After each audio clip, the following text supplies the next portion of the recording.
الحمد لله نحمده ونستعينه ونؤمن به ونتوكل عليه ونعوذ بالله من شرور أنفسنا ومن سيئات أعمالنا من يهده الله فلا مضل له ومن يضلله فلا هادي له وأشهد أن لا إله إلا الله وحده لا شريك له وأشهد أن سيدنا وسندنا ونبينا ومولانا محمدا عبده ورسوله أما بعد فأعوذ بالله من الشيطان الرجيم بسم الله الرحمن الرحيم يا أيها الذين آمنوا كتب عليكم الصيام كما كتب على الذين من قبلكم لعلكم تتقون آمنت بالله صدق الله مولانا العظيم وصدق رسوله النبي الكريم ونحن على ذلك من الشاهدين والشاكرين والحمد لله رب العالمين۔ بزرگان محترم اور برادران عزیز، السلام علیکم ورحمۃ اللہ وبرکاتہ۔ ابھی جو آپ کے سامنے قرآن کریم کی ایک آیت تلاوت کی گئی، اس پہ اللہ تبارک و تعالیٰ نے ارشاد فرمایا کہ یا ایھا الذین آمنوا کتب علیکم الصیام کما کتب علی الذین من قبلکم لعلکم تتقون، کہ اے ایمان والو، تمہارے اوپر روزے فرض کیے گئے ہیں جیسے کہ تم سے پچھلی امتوں کے اوپر فرض کیے گئے تھے، تاکہ تم تقوی اختیار کرو۔ جیسا کہ ہم سب جانتے ہیں کہ الحمدللہ رمضان کی آمد ہے، اور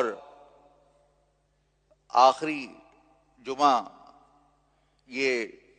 شعبان کا ہو شاید، اور انشاءاللہ اللہ تبارک و تعالی ہمیں رمضان عافیت کے ساتھ گزارنے کی توفیق عطا فرمائے۔ رمضان ایک بہت اہم مہینہ ہے، اور حضور اکرم صلی اللہ علیہ وسلم اس رمضان کا انتظار رجب سے کیا کرتے تھے، اور یہ دعا فرمایا کرتے تھے کہ اللہم بارک لنا فی رجب و شعبان وبلغنا رمضان، کہ اے اللہ ہمیں رجب اور شعبان میں برکت عطا فرمائیے اور رمضان المبارک میں پہنچا دیجیے۔ گویا کہ ایک طریقے سے اپنی عمر کی درازی کی دعا فرماتے تھے کہ رمضان المبارک مل جائے، کیونکہ ایک رمضان اگر انسان کو مل جائے اس کی زندگی کے اندر، تو اللہ تبارک و تعالی اس کو کتنی زیادہ توفیق عطا فرمائیں گے نیکیوں کی، اس کے روزے کی وجہ سے، اس کی عبادات کی وجہ سے، اس کے تلاوت قرآن کی وجہ سے، اس کی تراویح پڑھنے کی وجہ سے، اس کی صلاۃ اللیل کی وجہ سے، اور اپنے آپ کو گناہوں سے بچانے کی وجہ سے۔ انسان کا جو پورا سال ہے وہ ہم دنیاوی کاموں میں لگا دیتے ہیں، سارا سال دنیاوی کام کرتے رہتے ہیں، اور ہماری طبیعت کے اندر دنیا طلبی اور دنیاوی کاموں کی طرف زیادہ انہماک بڑھتا چلا جاتا ہے۔ اس لیے اللہ تعالیٰ نے ہمیں یہ مبارک مہینہ عطا فرمایا تاکہ ہم ایک مہینہ کم از کم یہ غور کریں کہ ہماری خلقت کا، ہمیں پیدائش کا جو مقصد تھا وہ عبادت تھا۔ وَمَا خَلَقْتُ الْجِنَّ وَالْإِنسَ إِلَّا لِيَعْبُدُونَ، کہ میں نے انسان اور جنات کو صرف عبادت کے لیے پیدا کیا، تو اصل مقصود اصلی عبادت تھا، لیکن ہم نے اپنے اس مقصود کو اپنے جو دوسرے کاموں میں زیادہ لگا دیا۔ اگرچہ انسان کے لیے کسب حلال کرنا یا بہت سارے ایسے حلال کام کہ اگر نیک نیتی کے ساتھ کیے جائیں تو وہ بھی ثواب بن جاتے ہیں، لیکن وہ عبادت بالواسطہ ہیں، بلا واسطہ نہیں ہیں۔ کچھ عبادتیں ایسی ہیں کہ جو کہ بلا واسطہ عبادتیں ہیں، جیسے کہ نماز، روزہ، حج، زکوٰۃ۔ یہ عبادتیں ایسی ہیں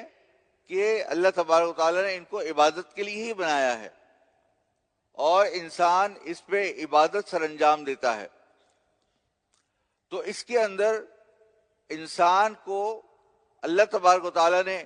فرمایا کہ جیسے نماز کے بارے میں فرمایا کہ ان الصلاۃ کانت علی المؤمنین کتابا موقوتا، کہ نماز اللہ تعالیٰ نے ایک انسان کے لیے فرض رکھی ہے۔ اسی طریقے سے انسان کے جو اسلام ہے اس کے بنیادی جو ارکان ہیں وہ 5 ہیں۔ سب سے پہلے یہ کہ اس بات کی گواہی دے کہ اللہ ہمارا معبود ہے، اللہ تعالیٰ ہمارا رب ہے، اور اس کے علاوہ کوئی اور خدا نہیں ہے، اور حضور اکرم صلی اللہ علیہ وسلم نبی ہیں اور ان کے آخری انبیاء کرام میں سے سب سے آخری نبی اور رسول ہیں۔ اور دوسرے یہ کہ نماز قائم کرے، اور تیسرے یہ کہ زکوٰۃ ادا کرے، چوتھے یہ کہ رمضان کے روزے رکھے، اور پانچویں یہ کہ حج کرے۔ تو یہ 4-5 چیزیں جو ہیں یہ در حقیقت یہ حقیقی طور پر عبادات ہیں، اور ان میں سے بعض عبادات ایسی ہیں کہ جو بدنی ہیں، بعض ایسی ہیں کہ جو مالی ہیں، اور بعض ایسی ہیں کہ جو بدنی اور مالی دونوں ہیں۔ جیسے نماز جو ہے یہ بدنی عبادت ہے، اور روزہ بھی ایک بدنی عبادت ہے، لیکن زکوٰۃ مالی عبادت ہے، اور حج اس پہ انسان کا مال بھی خرچ ہوتا ہے اور انسان کا جسم بھی اور محنت بھی خرچ ہوتی ہے۔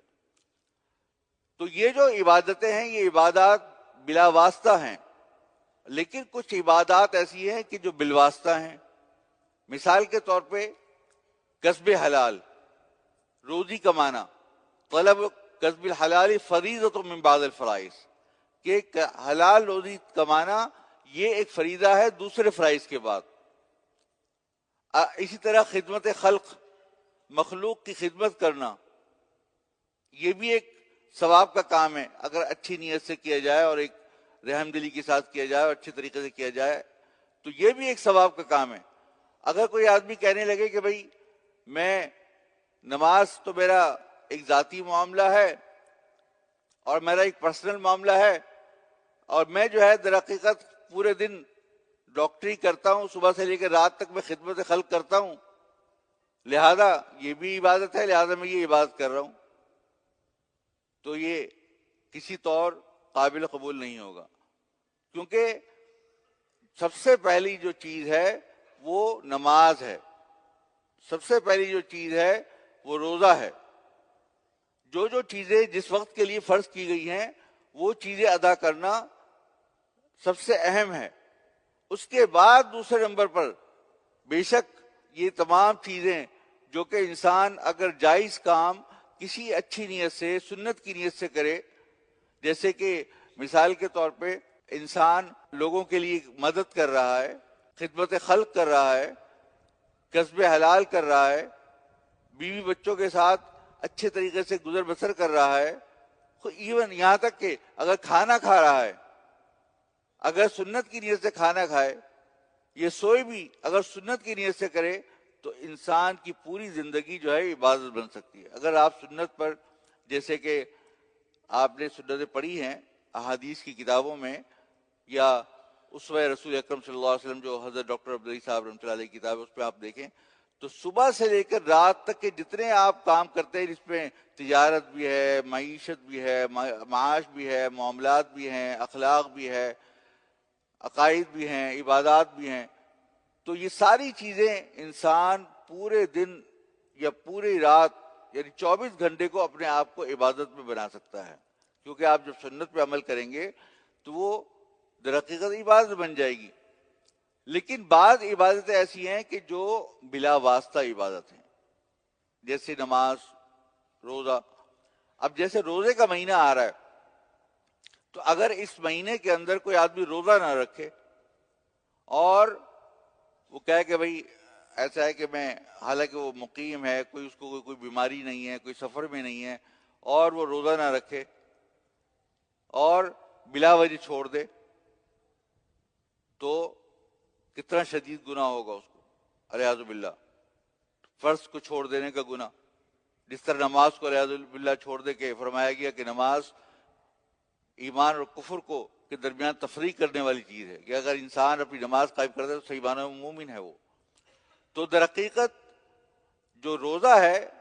یہ اللہ تبارک و تعالیٰ نے ایک ایسی چیز بنائی ہے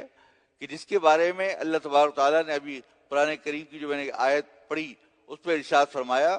کہ یہ ہم نے تم پہ بھی فرض کیا تھا اور تم سے پہلے امتوں پہ بھی فرض کیا تھا،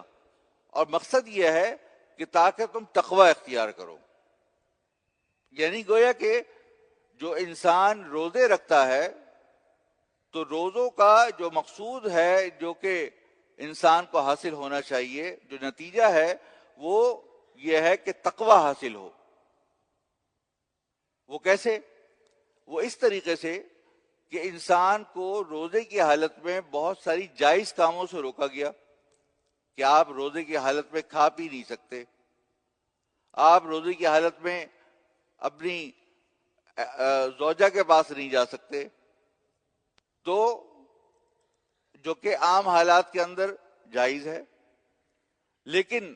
یہ منع کر دیا گیا روزے کی حالت میں۔ تو جب جائز چیزیں منع کی گئی تو جو چیزیں پہلے سے ناجائز ہیں تو وہ اس مہینے میں بدرجہ اولا ناجائز ہوں گی۔ اگر انسان روزہ رکھے لیکن روزہ رکھنے کے باوجود گناہوں میں مبتلا رہے، نمازیں نہ پڑھے اور اپنے آپ کو کہ وقت کا ضیاع کرے، گناہ کرتا رہے، غیبت کرے، حسد کرے، چغلی کھائے، بد اخلاقی کرے، لڑائی جھگڑا کرے، فساد مچائے، اور یا جو بھی کسی کو انسان کو تکلیف دے، یا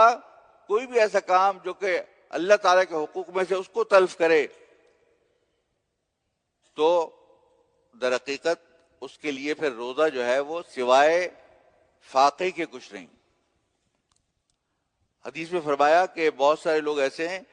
کہ جن کے لیے روزہ صرف فاقہ ہے، اگر وہ روزے کی حالت کے اندر اپنے آپ کو گناہوں سے نہ بچائیں۔ اسی لیے فرمایا گیا کہ الصیام جنہ ما لم یخرقھا، کہ جو روزے ہیں یہ ڈھال بن جاتے ہیں گناہوں سے، ڈھال بن جاتے ہیں جب تک کہ انسان خود اس کو نہ توڑے، اس ڈھال کو نہ توڑے۔ تو اس کا مطلب، توڑنے کا مطلب کیا ہے کہ گناہوں میں مبتلا ہو جائے گا تو یہ روزہ پھر جو مقصود تھا روزے کا وہ حاصل نہیں ہوگا، اور انسان وہ اس انسان کے لیے جو روزہ ہے وہ صرف اور صرف ایک فاقہ بن جائے گا، اور اس کے لیے کوئی خاص اس کا کوئی جو فائدہ ہے جو کہ فرمایا گیا کہ اس کی وجہ سے انسان کو تقوی حاصل ہوتا ہے، وہ حاصل نہیں ہوگا۔ تو گویا کہ اس مہینے کے اندر ہمیں اپنے آپ کو مکمل فارغ کرنا چاہیے عبادات کے لیے۔ یہ ایک مہینہ ایسا بنایا ہے اللہ تبارک تعالیٰ نے کہ جس کے اندر صبح بھی عبادت ہے، شام کو بھی عبادت ہے، رات کو بھی عبادت ہے، کہ صبح کو آپ روزہ رکھیں تو روزہ ایک عبادت ہے، اور اس کے اندر اللہ تبارک و تعالیٰ اس مہینے کے اندر یہ فضیلت رکھی ہے کہ اگر کوئی انسان اس مہینے کے اندر کوئی فریضہ سر انجام دے، جیسے فرض نماز پڑھتا ہے یا اس مہینے زکوٰۃ نکالے مثلا، کوئی فرض کام سر انجام دے تو 70 فرائض کے برابر اس کا ثواب ہے. اور اگر کوئی نفلی کام کرے، مثلا صدقہ خیرات کرے، کوئی نوافل ادا کرے، قرآن کریم کی تلاوت کرے، ذکر اذکار کرے، تسبیحات کرے، تو اس کا ثواب جو ہے وہ فرائض کے برابر ہے، جو فرائض کا ثواب ہے. تو یہ مہینہ در حقیقت بڑا اہم مہینہ ہے. اس مہینے کے اندر ہمیں پہلے سے اہتمام کرنا چاہیے. اسی لیے حضور اکرم صلی اللہ علیہ وسلم نے جب رمضان مبارک کا مہینہ آیا تو ایک روز پہلے خطبہ دیا اور تقریر فرمائی، اور اس میں بیان فرمایا کہ تمہارے اوپر ایک بڑا عظیم مہینہ آنے والا ہے. اس مہینے کے اندر یہ ایسا مہینہ ہے کہ اللہ تعالیٰ اس مہینے کے اندر شیطان کو اور جو سرکش شیاطین ہیں اور جو سرکش جنات ہیں اور شیاطین ہیں ان کو قید کر لیا جاتا ہے. اسی لیے آپ دیکھیں کہ رمضان کے مہینے میں عام حالات کے مقابلے میں آپ روزہ رکھیں تو آسان ہو جاتا ہے، کیونکہ ایک پورا ماحول ایسا بنا ہوتا ہے، ایک پورا سسٹم، ایک پورا نظام ایسا بنا ہوتا ہے کہ سب لوگ روزے رکھ رہے ہوتے ہیں. تو اس سسٹم کے اندر رہتے ہوئے آپ نماز بھی پڑھ لیتے ہیں، روزہ بھی رکھ لیتے ہیں، تراویح بھی سر انجام دے دیتے ہیں، قرآن پاک بھی ختم کر لیتے ہیں. تو اس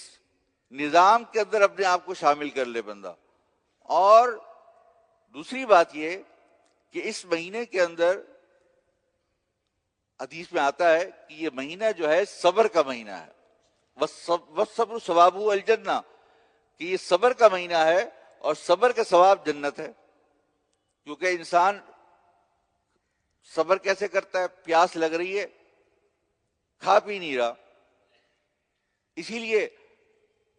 اللہ تعالیٰ فرماتا ہے کہ الصوم لی وانا اجزی بہ، کہ روزہ میرے لیے ہے خالص اور میں ہی اس کی جزا دوں گا. کیا مطلب؟ دیکھیے بہت سارے کام ایسے ہیں کہ جو انسان ریا کی خاطر کر سکتا ہے. مثال کے طور پہ ایک آدمی ہے نماز پڑھتا ہے، اس کے دل میں والعیاذ باللہ یہ شبہ ہو سکتا ہے یا دل میں یہ وسوسہ ہو سکتا ہے کہ میں اس لیے پڑھ رہا ہوں تاکہ لوگ مجھے نیک سمجھیں. لیکن روزہ جب انسان رکھتا ہے تو اگر یہ اللہ تعالیٰ کے لیے نہ رکھے تو آدمی کیا کر سکتا ہے؟ چھپ کر کھا سکتا ہے، چھپ کر پانی پی سکتا ہے. لیکن صرف اللہ تعالیٰ کے لیے وہ نہ کھاتا ہے نہ پیتا ہے. تو اس کا مطلب ہے کہ یہ روزہ صرف اللہ کے لیے رکھا، اس پہ کوئی ریا کوئی اور مقصد شامل ہی نہیں ہے، سرے سے ہو ہی نہیں سکتا. اگر روزہ پورا رکھ رہا ہے بندہ صحیح طرح تو نہ پانی پیے گا، نہ کھانا کھائے گا، نہ کوئی اور جنسی خواہش پوری کرے گا. تو در حقیقت یہ اللہ کے لیے کر رہا ہے، لہذا اس پہ ریا کا اور کسی قسم کا کوئی عنصر شامل نہیں. اور جب آدمی روزے کا اہتمام کرے گا، جب کھانے پینے سے روکے گا تو اس کو خود شرم آئے گی کہ اگر وہ حرام کما رہا ہے، رشوت لے رہا ہے، اگر وہ جھوٹ بول کے کمائی کر رہا ہے، کسی انسان کو دھوکہ دے رہا ہے، کسی انسان کے ساتھ لڑائی جھگڑا کر رہا ہے، فساد مچا رہا ہے، قتل و قتال کر رہا ہے، یا بدخلقی کے ساتھ پیش آ رہا ہے، یا اپنے آپ کے اوقات کو ضائع کر رہا ہے، تو اس کو اس بات کا خود ہی احساس ہوگا، شرم آئے گی کہ یا اللہ میں روزے میں ہوں، میں یہ کام کیسا کر رہا ہوں، میں اپنے آپ کو کیوں نہیں بچا رہا اپنے آپ کو غلط کاموں سے،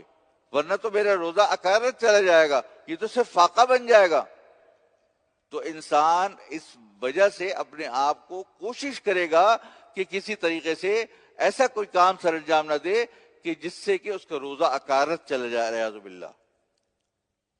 اور وہ زیادہ سے زیادہ کوشش کرے گا تمام نمازیں جماعت کے ساتھ بر وقت ادا کرے،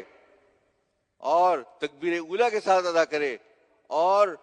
تمام اپنے آپ کو زیادہ سے زیادہ قرآن کریم کی تلاوت میں مشغول رکھے. آپ کو معلوم ہے کہ یہ جو رمضان ہے اسی مہینے میں اللہ تبارک تعالیٰ نے قرآن کریم میں اللہ تعالیٰ فرمایا کہ شہر رمضان الذی انزل فیہ القرآن، کہ رمضان کے مہینے میں قرآن پاک کو نازل کیا گیا، تو اس مہینے کو قرآن پاک کے نزول سے بڑی مناسبت اور قرآن کریم کی تلاوت سے بڑی تعلق ہے۔ اس مہینے میں حضور اکرم صلی اللہ علیہ وسلم حضرت جبرائیل امین کے ساتھ 2 مرتبہ دور کیا کرتے تھے۔ اب سوچئے کہ حضور پاک صلی اللہ علیہ وسلم جو انبیاء کے سردار اور جبرائیل امین علیہ السلام جو کہ تمام فرشتوں کے سردار، یہ دونوں جب قرآن پاک ایک دوسرے کو سناتے ہوں گے تو کیا منظر ہوگا۔ تو اسی لیے ہمارے جو اکابر ہیں، جو بزرگ ہیں، ان کے بارے میں جو تفصیلات ملتی ہیں، اگر آپ فضائل رمضان حضرت شیخ الحدیث مولانا زکریا صاحب رحمہ اللہ کی پڑھیں تو آپ کو اس پہ جو حالات لکھے ہیں بزرگوں کے کہ لوگ رمضان میں کیا کرتے تھے، کس کس طریقے سے عبادتیں کرتے تھے۔ امام حنیفہ کے بارے میں آتا ہے کہ وہ صبح کو 1 قرآن اور رات کو 1 قرآن ختم کیا کرتے تھے۔ علامہ شامی رحمۃ اللہ علیہ کے بارے میں آتا ہے کہ وہ صبح رات میں 1 قرآن پاک ختم کر لیا کرتے تھے۔ تو یہ لوگ، ہم نے بھی اپنے بزرگوں کو دیکھا، اپنے گھروں کی خواتین کو دیکھا، بزرگ خواتین کو دیکھا کہ ماشاءاللہ کہ پوری رات جا کر مستقل تلاوت کرتے رہنا اور کتنے قرآن پاک ختم کر ڈالنا۔ تو یہ قرآن کریم کی زیادہ سے زیادہ تلاوت کی جائے اور پہلے سے اہتمام کر لیں، یہ طے کر لیں کہ کسی بھی فارغ وقت میں فارغ نہیں بیٹھوں گا سوائے تلاوت کے۔ ایک یہ طے کر لیں کہ بھئی میں نے اس مہینے میں مثال کے طور پہ کتنے ختم کرنے ہیں، 5 ختم کرنے ہیں، 10 ختم کرنے ہیں، 15 ختم کرنے ہیں، اور روزانہ کی ایک حد مقرر کر لیں کہ روزانہ مثلا 10 پارے کی تلاوت، یہ 5 پارے کی تلاوت، جتنی زیادہ ہو سکے اتنی انسان، لیکن اس پہ یہ نہ ہو کہ انسان تلاوت نہ کرے، بلکہ جتنی زیادہ آدمی تلاوت کر سکے وہ کرے۔ پھر اس مہینے کے اندر ایک یہ ہے کہ یہ مہینہ مواسات کا مہینہ ہے، حدیث میں آتا ہے وہ شہر المواسات، لوگوں کے ساتھ خیر خواہی کا مہینہ ہے۔ ایک حدیث میں آتا ہے کہ اگر کوئی آدمی کسی آدمی کو روزہ افطار کرا دے تو اس کی مغفرت ہو جاتی ہے اور اس کو ایک ثواب ملتا ہے ایسا کہ کسی آدمی کو، کسی غلام کو آزاد کرنے کا۔ اور پھر فرمایا کہ یہ ثواب جو ہے نا، یہ کھانا کھلانے کا نہیں ہے، یہ صرف ایک آدمی خالی کھجور کھلا دے، یہ خالی ایک لسی کا گھونٹ پلا دے تو اس کو یہ ثواب ہے، لیکن اگر کوئی آدمی کسی کو پیٹ بھر کر کھانا کھلا دے تو اللہ تبارک و تعالیٰ اس کو اتنا ثواب عطا فرمائیں گے کہ اس کو حضور پاک صلی اللہ علیہ وسلم اپنے حوض کوثر سے اس کو سیراب فرمائیں گے کہ اس کے بعد اس کو کبھی بھی پیاس نہیں لگے گی۔ کتنا بڑا ثواب ہے۔ تو ہمیشہ اپنے ساتھ والوں کا، اپنے پڑوسیوں کا، ناداروں کا خیال رکھیں۔ لوگوں کے لیے جو مزدور ہیں، جو آپ کے ساتھ کام کر رہے ہیں، ان کے کاموں کو ہلکا کریں، کیونکہ یہ مہینہ خیر خواہی کا مہینہ ہے، اس پہ دوسروں کے خیال کرنے کا مہینہ ہے۔ اپنے آپ کو کوشش کریں کہ کسی شخص کو آپ کی ذات سے تکلیف نہ پہنچے، ہر ایک کو فائدہ ہی فائدہ پہنچے۔ اسی لیے اگر مثال کے طور پہ زکوٰۃ بھی ادا کرنی ہے، اگر کوئی آدمی کا زکوٰۃ کا دن اگر یہ مقرر کر لے جیسے یکم رمضان یا 10 رمضان یا کوئی رمضان کا دن، تو اس کا ایک فائدہ یہ بھی ہے کہ رمضان کے مہینے کے اندر جو میں نے ابھی عرض کیا کہ ایک فرض کا ثواب 70 فرائض کے برابر ہے، تو گویا کہ آپ نے 70 سال تک زکوٰۃ ادا کی، اتنا بڑا ثواب مل گیا۔ تو اسی لیے عام طور پر رمضان کے مہینے میں لوگ زکوٰۃ ادا کرتے ہیں کیونکہ اس کا ثواب بڑھ جاتا ہے۔ پھر انسان اس مہینے کے اندر زیادہ سے زیادہ ذکر اذکار کرے، خاص طور پہ جو شام کا وقت ہوتا ہے، عصر کے بعد کا، وہ ذکر اور دعا کے لیے خاص طور پہ بہت اہم ہے۔ حدیث میں آتا ہے کہ جو افطار کے وقت انسان دعا کرتا ہے اللہ تعالیٰ اس دعا کو رد نہیں کرتے۔ افطار کے وقت انسان جو ہے وہ بالکل بھوکا پیاسا، اس کے اندر ایک طریقے سے بالکل مجبور لاچار ہوا ہوتا ہے، اور اس وقت جو وہ اللہ میاں سے دعا کرتا ہے تو اللہ تبارک تعالیٰ اس کی دعا قبول فرماتے ہیں. اور اللہ تبارک تعالیٰ کا جو بندہ روزہ رکھتا ہے وہ اللہ تعالیٰ کا محبوب بندہ بن جاتا ہے. یہاں تک کہ فرمایا گیا کہ اس کے منہ کی جو بو ہے وہ اللہ تعالیٰ کو مشک سے زیادہ پسندیدہ ہے. سبحان اللہ، اس قدر وہ اللہ تعالیٰ کا محبوب بندہ بن جاتا ہے جب آدمی روزہ رکھتا ہے. تو ہمیں روزہ